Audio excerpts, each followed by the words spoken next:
Imagine standing on a cold, empty plateau where the wind slices through your clothes and the silence feels heavier than the air itself. Ahead rises a mountain unlike any other you have seen.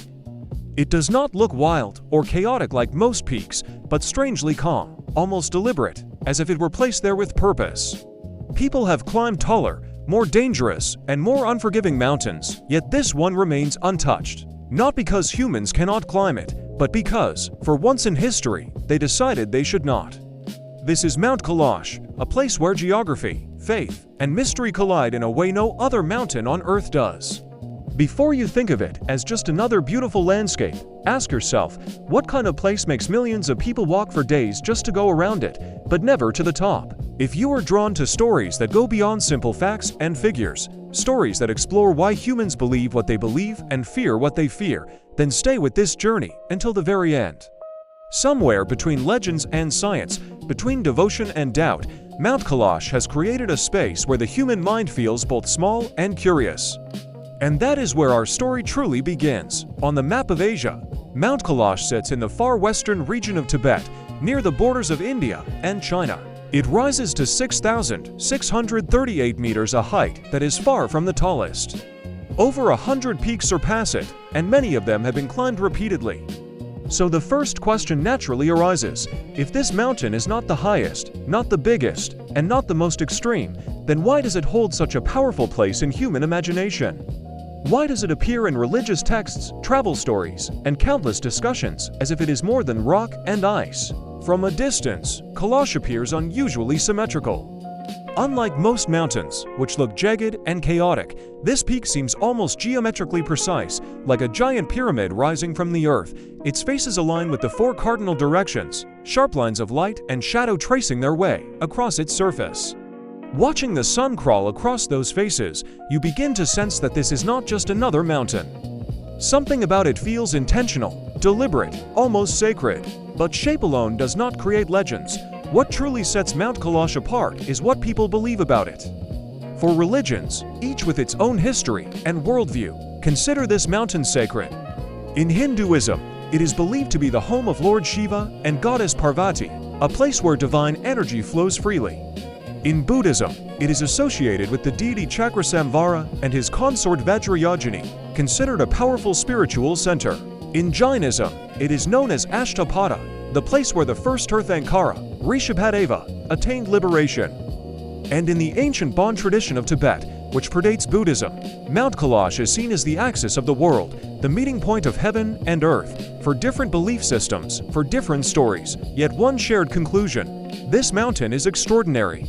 Thousands of pilgrims travel across harsh terrain to reach this region, not to conquer the mountain, but to walk around it. This sacred journey, called the Parikrama, or Kora, stretches about 52 kilometers and can take several days. Hindus and Buddhists walk clockwise, while Jains and followers of Bon walk counterclockwise. The goal is not speed or achievement in the conventional sense, but reflection, devotion, and endurance. Imagine yourself doing this: cold air, tired legs, thin oxygen, and yet you walk, not for fame, not for photos, but because being there, circling this mountain, holds deeper meaning. Unlike Everest or K2, which attract climbers seeking conquest and records, Kailash draws those who wish to erase themselves, to become small in front of something larger than life. Ask yourself, when was the last time humanity looked at something and said, we could climb it, but we won't? The region itself adds to the mountain's mystery. Several of Asia's great rivers, the Indus, Sutlej, Brahmaputra, and Karnali, originate near Kailash. These rivers shape landscapes and civilizations, providing water to hundreds of millions of people. Two lakes lie nearby: Manasarovar, clear and life-giving, considered sacred by pilgrims, and Rakshas Tal, salty and desolate, linked to darker legends. Separated by mere kilometers, one supports life, the other seems inhospitable. Even nature seems to have placed them intentionally, creating symbols of contrast, life and purity versus desolation and challenge. For believers, Manasarovar represents spiritual cleansing, while Rakshas Tal embodies hardship and obstacles. Science offers a different explanation of evaporation, mineral content, drainage systems, but belief persists, showing that even when facts are known, human perception can assign deeper meaning. This is where mystery begins. People speculate about hidden cities, secret energies, and unusual phenomena near Mount Kailash. The mountain becomes a canvas where imagination paints stories that blend fact, myth, and legend. Ancient civilizations, lost technologies, altered perceptions of time, none of it verified, yet all of it fuels the fascination. Yet perhaps the most extraordinary truth is simpler. Human belief alone can transform a mere peak into a symbol larger than life itself. And why has no one officially climbed it? Not due to physical impossibility, but cultural, spiritual, and legal reasons. Respect, tradition, and choice have prevailed over human curiosity and ambition. The unclimbed summit has become a silent agreement across time. Some places on Earth are meant to remain untouched. Consider this: a scientist and a pilgrim stand side by side at the base. Both see the same rocks, snow, and sky, yet they perceive completely different realities. The scientist observes geology, tectonics, and erosion. The pilgrim contemplates gods, cosmic energy, and devotion. Both are correct in their own way. This duality between explanation and meaning is the essence of Kailash. The mountain has silently shaped human behavior for centuries. Travelers, monks, and pilgrims documented their experiences, carrying tales back to distant lands. Every story added to the legend, turning a physical peak into an idea, a symbol of restraint, mystery, and devotion. In an age when humans seek to measure, map, and claim everything, Mount Kailash quietly refuses to conform. Here is where you might pause and reflect. Imagine a world where every mountain, river, and forest is conquered or understood. Would that world feel richer or emptier? Kailash exists not to challenge our technology, but to challenge our perspective. Mystery, restraint, and reverence exist here, reminding us that awe is not a problem to be solved, but an experience to respect. And now, a small call to action. If this story has captured your imagination, hit subscribe, share your thoughts in the comments, and keep following as we dive even deeper into Mount Kailash's secrets. Because journeys like this only matter when minds like yours stay curious. As this story continues, we will explore the legends, strange claims, and unanswered questions surrounding this mountain. We will separate fact from belief, and belief from imagination. And along the way, you may find your own perception of reality challenged. Mount Kailash is not just a mountain on a map, it is a place where humans confront mystery, devotion, and the limits of understanding all at once. If you have followed this far, pause and consider your own reaction. Are you curious, skeptical, amazed, or quietly reflective? That response is exactly why this story matters. In a world moving ever faster, the power to pause, to reflect, and to wonder is what makes Mount Kailash extraordinary. As the sun rises over the Tibetan plateau, the first rays of light catch the edges of Mount Kailash, turning the snow into a spectrum of gold and crimson. Pilgrims begin their early journey around the mountain, their footsteps crunching on the frost-hardened path. The air smells of incense and prayer, of yak dung burning in small fires, and of the silent reverence of centuries-old traditions. It's a strange mix, the smell of earth, smoke, and devotion, all layered together, telling a story that words alone cannot capture. And yet, as modern explorers watch from afar with cameras and drones, they notice something remarkable. Despite all the movement around its base, despite thousands of human journeys each year, Mount Kailash itself remains untouched at its summit, unclaimed, and mysteriously indifferent to the world around it.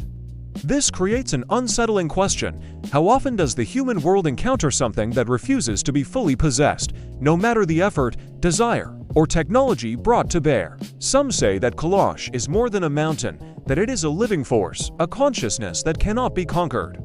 This is not just superstition whispered in the wind. It is a belief embedded in the ritual, repeated year after year, step by step, by pilgrims who have nothing to gain except the experience itself. Imagine, for a moment, walking 20 hours a day after day, circling a mountain without setting foot on its peak. You carry food, water, and perhaps a prayer book, but the real challenge is not physical, it is mental. You are confronted by silence, by isolation, by the vastness of sky and rock. You begin to notice the smallest details, the way shadows move across ridges, the sudden cry of a bird, the way the wind changes direction and tone. And in those moments, something happens. You begin to feel that the mountain is watching you as much as you are observing it. Have you ever wondered what it would be like to be that aware of a single natural presence? This is where Kailash's mystery becomes more than legend, it becomes a deeply personal experience. In the West, explorers and geologists have often approached Kailash with skepticism. They measure its height, study its geology, and compare it to other peaks. And yet, there is something about its symmetry, its sharp edges, its location at the convergence of major rivers that defies ordinary explanation. Some researchers note that the surrounding peaks are irregular, eroded, or broken, while Kailash seems deliberately sculpted, as if by a hand that understands geometry and purpose beyond mere tectonic forces. Others argue that erosion and rock types create optical illusions, making the mountain appear almost perfect. But then, ask yourself how many places on Earth have been shaped by natural forces into a pyramid so precise that it inspires devotion and fear across cultures. Isn't that a pattern too remarkable to ignore? Walking the Kora is a transformative experience. Pilgrims often report visions, sudden clarity, or intense emotional release at specific points along the route. At the northern face, where a high cliff drops sharply into the valley, some claim to feel a pulse, a vibration in the air, almost as if the mountain itself is communicating. In the southern valleys, whispers of wind are interpreted as voices of ancestors or divine beings. This is the delicate boundary where human perception meets the natural world and imagination stretches into belief. Many skeptics laugh at such stories, dismissing them as effects of altitude, fatigue, or suggestibility. But those who have completed the full journey rarely dismiss the experience entirely. And this brings up another compelling question: can a place be powerful enough to shape human perception so consistently across different cultures and time periods? Legends add layers to this mountain's intrigue. One story tells of a magical lake hidden in the cliffs where the reflections of the sky are so clear that the past and future appear within them.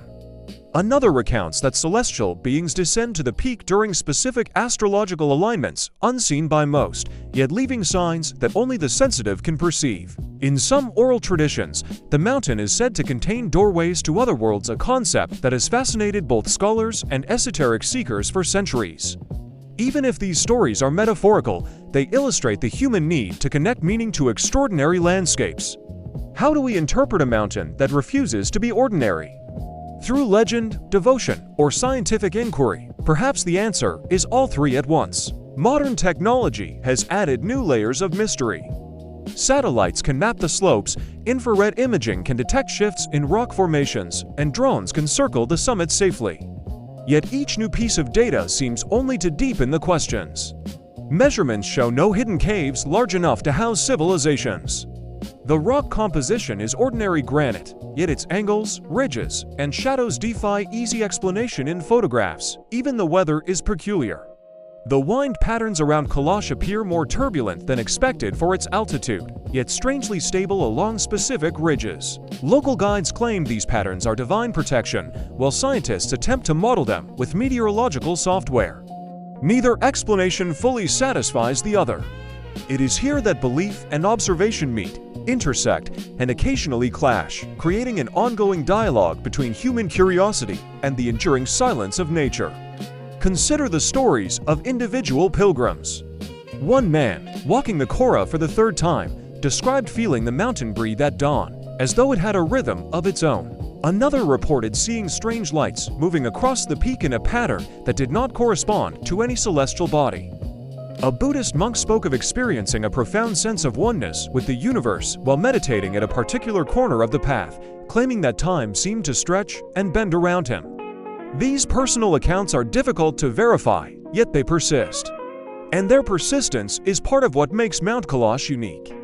No other mountain on Earth has inspired such consistent reports of spiritual phenomena, visions, and encounters with the inexplicable. It is also worth noting the cultural endurance surrounding this mountain. Even as empires rose and fell, as borders shifted, and as modernity encroached upon remote areas, Kailash remained protected not by law or military force, but by reverence.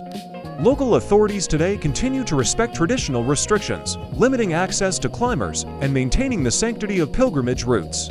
Compare this to other famous peaks where tourism, commercialization, and extreme sports have transformed landscapes into playgrounds. Kailash stands almost defiantly untouched, a rare example of human restraint maintained voluntarily, through belief and cultural respect. And yet, there are moments when curiosity collides with tradition. Stories persist of clandestine attempts to scale the summit, of temporary camps on higher ridges, and of climbers turned away by local communities or harsh conditions. Some of these accounts are documented, some exist only in whispers. They contribute to the mountain's mystique, creating tension between desire for conquest and respect for the unknown. Here is where imagination begins to mix with reality. If someone could truly climb Kailash, would it feel like achievement, or would it feel like transgression? This moral dimension adds depth to the mystery, illustrating how human ambition is tempered by ethics, belief, and respect for forces greater than ourselves. Pilgrims often speak of transformation after completing the Kora. They describe changes in perspective, renewed focus, or a sense of humility that persists for months or even years. Some return annually, not out of obligation, but because the mountain's influence feels incomplete without repeated interaction. Imagine walking 50 kilometers, facing physical exhaustion, altitude sickness, and unpredictable weather, yet feeling drawn forward by an invisible presence. The mountain becomes a mirror. It reflects inner fears, doubts, and aspirations. And as observers, we are left wondering, is it the mountain that transforms the pilgrim, or is it the act of deliberate reflection in its presence that brings change? For scholars, the intersection of geography, religion, and psychology here is endlessly fascinating. It raises questions about how humans assign sacredness to physical locations, how stories accumulate across generations, and how perception shapes belief. It also invites a subtle challenge. In a world dominated by objective data and measurable results, can we afford to ignore the lessons of places that resist full explanation? Kailash reminds us that mystery has value, that reverence can coexist with curiosity, and that some knowledge is best approached with humility rather than conquest. Consider the countless explorers and thinkers who have approached the topic of Mount Kailash. Western geographers charted maps, anthropologists recorded oral histories, and spiritual seekers documented rituals. Yet none have fully reconciled the physical, cultural, and metaphysical dimensions of this mountain. Each report adds layers, but rarely simplifies the picture. And this layered complexity is itself part of the lesson. The world is rarely straightforward, and the deepest understanding often emerges when we accept the tension between what is seen, what is believed, and what is imagined. And here's a thought experiment. Imagine a place that commands respect without authority, inspires devotion without coercion, and invites curiosity without yielding all its secrets. How many such places exist in the modern world? Very few. Most landscapes are commodified, most peaks are summited, most rivers are charted and dammed. Mount Kailash, in contrast, remains an anomaly, a rare intersection of geography, belief, and human restraint. It is a living paradox, a silent teacher, and a challenge to our assumptions about human dominion over nature. By now, as you imagine the journey around the mountain, you might be feeling multiple emotions at once: awe, skepticism, curiosity, even a twinge of fear. These are the emotions the mountain evokes intentionally, subtly, without action or explanation. And if you allow yourself to consider this, you begin to realize something important. The mountainous mystery is not only about what happens on Earth, but also about what happens inside each person who encounters it. It is as much a psychological and spiritual phenomenon as a physical one. Ask yourself, if you stood at its base tomorrow, what would you feel? Would you be tempted to climb, to measure, to take control, or would you pause, step back, and wonder at what cannot be fully understood? And so the story of Mount Kailash continues, not on maps or in textbooks, but in the lived experience of those who approach it, walk around it, and reflect on it. Its summit may remain untouched, its secrets unrevealed, yet its influence is undeniable. It challenges the modern tendency to conquer and quantify, reminding us that some of the greatest adventures are not about achievement, but about presence, awareness, and reverence. And in a world filled with endless data and digital distraction, this is a lesson worth pausing for. As twilight descends over the high plateau, shadows stretch across the valleys surrounding Mount Kailash. The last light casts the mountain in a deep, haunting blue, almost as if it is signaling the transition from the physical world into something beyond perception. Travelers at this hour speak in hushed tones, as if even their whispers might disturb an ancient presence. This is the time when legends come alive, the stories passed down from generations of pilgrims, each one adding a layer of mystery that science has yet to fully explain. Imagine standing there, feeling the cold air bite your cheeks and hearing only the faint rustle of prayer flags fluttering in the wind. You begin to sense that Kailash is not merely a mountain, but a witness to the human spirit, a mirror reflecting every intention, fear, and hope. Some accounts describe sudden, inexplicable phenomena that occur at dusk.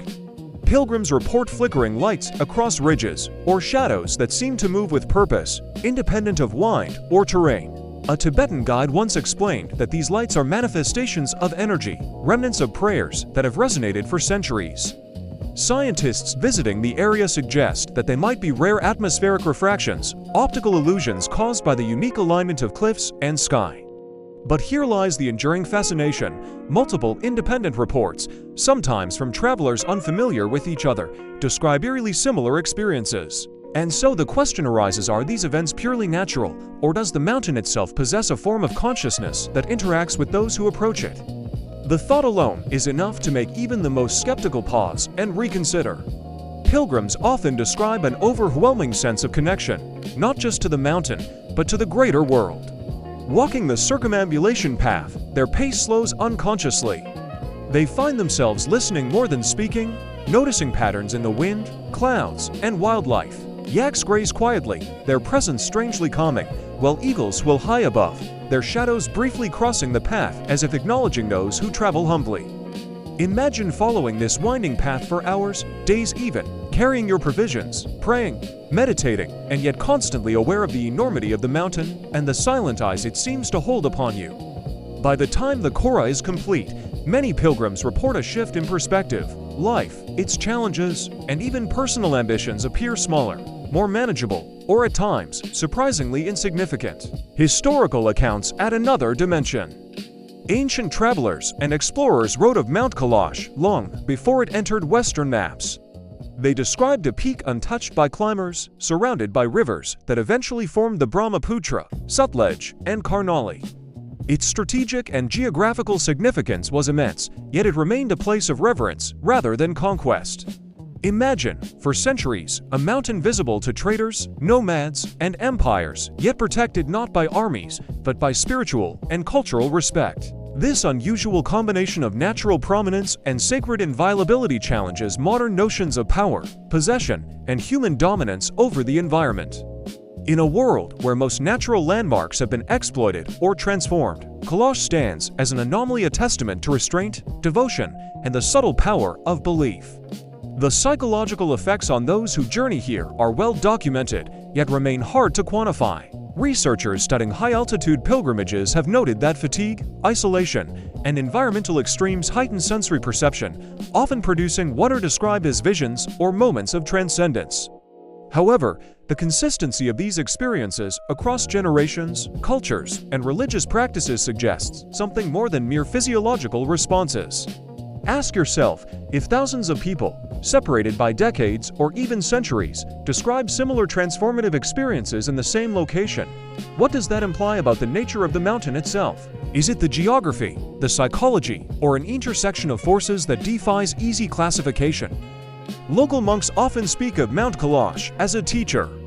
They emphasize that true understanding comes not from reaching the summit, but from the act of journeying itself.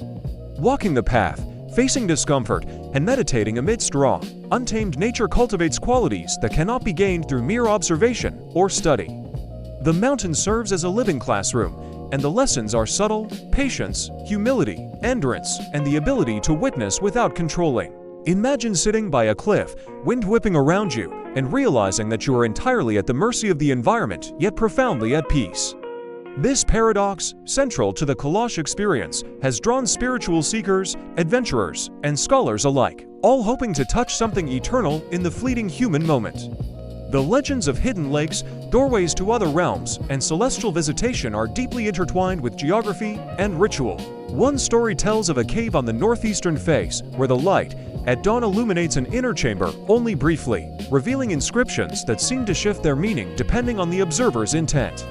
Pilgrims who claim to have seen this phenomenon often describe intense emotional release, accompanied by a sense of insight into their life's purpose. Skeptics might attribute this to optical illusion, lighting conditions, or suggestion, yet the effect remains powerful. And this brings us to a subtle truth. Even if some of these events are natural phenomena interpreted spiritually, their impact on human experience is profound and enduring. This is where narrative, perception, and reality converge in a way that science alone struggles to explain. Interestingly, the mountain has also inspired artistic and literary expression far beyond its geographic location. Poets, writers, and painters from around the world have attempted to capture its majesty and mystery. Each interpretation adds a layer to its mythos, transforming Mount Kailash from a simple peak into a symbol of the intersection between human imagination and the natural world. One sketch, created by a 19th-century European traveler, shows a symmetrical, almost geometric mountain with surrounding rivers flowing like veins. The artist wrote that the mountain appears as though it was carved to teach reverence to whoever stands before it. Even today, these depictions fuel curiosity and reinforce the notion that some places carry meaning beyond what the eye can see, embedding themselves into the collective consciousness of humanity. Modern exploration adds yet another layer of intrigue. Researchers equipped with drones, environmental sensors, and advanced mapping technologies find that, while the mountain behaves largely as expected geologically, subtle anomalies persist. Wind currents sometimes form spirals that defy standard meteorological models. Temperature fluctuations vary sharply across similar elevations. And the behavior of the surrounding rivers appears unusually stable despite annual monsoon shifts. These details, while scientifically fascinating, echo the traditional accounts of an extraordinary presence. It is as if the mountain's subtle rhythms resist complete understanding, reminding visitors and scholars alike that nature is often more complex than our instruments can fully capture.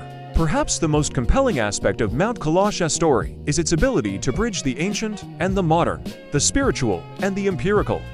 Pilgrims pray, meditate, and seek visions. Scientists record data, map terrain, and analyze patterns. Both approaches are valid, and both encounter the same reality, a mountain that remains undefeated, inscrutable, and yet deeply influential. Here lies a lesson relevant far beyond this remote plateau. The world contains phenomena that cannot be fully dominated, reduced, or explained, yet still shape human experience in profound ways. To encounter Mount Kailash is to confront that reality, to be humbled, and to reflect on one's place within the larger tapestry of existence. Finally, consider the enduring human fascination with the unknown. Whether through legend, science, or personal journey, Mount Kailash challenges the modern need for certainty. It asks us to accept ambiguity, to appreciate restraint, and to honor the unseen forces that surround us. As the night fully descends, stars begin to pepper the sky, mirroring the snow-capped ridges below. Pilgrims light candles, whisper prayers, and in the silence, one can almost hear the mountain's own story, unspoken but unmistakable. It is a narrative not of conquest, but of reverence, not of control, but of coexistence. Not of answers, but of questions that compel us to look, listen, and reflect. And perhaps, in the end, this is the greatest mystery of all, a mountain that teaches without words, shapes without touching, and remains eternal in its silent, awe-inspiring presence.